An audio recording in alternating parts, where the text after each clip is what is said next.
اللهم سلمنا لرمضان وسلمه لنا وتسلمه منا متقبلا. اے اللہ ہمیں رمضان کے لیے سلامت رکھ اور رمضان کو ہمارے لیے سلامت رکھ اور اسے ہمارے لیے سلامتی کے ساتھ قبولیت کا ذریعہ بنا دے. اللهم اجعله شهر عز للإسلام والمسلمين. اے اللہ اس ماہ مبارک کو تمام عالم اسلام اور مسلمانوں کے لیے عظمتوں والا مہینہ بنا دے.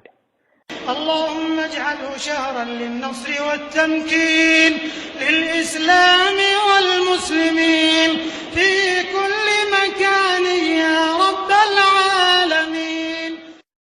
اے اللہ اس ماہ مبارک کو ہر جگہ اسلام اور مسلمانوں کی فتح اور خود مختاری کا ذریعہ بنا دے. اے تمام جہانوں کے پروردگار.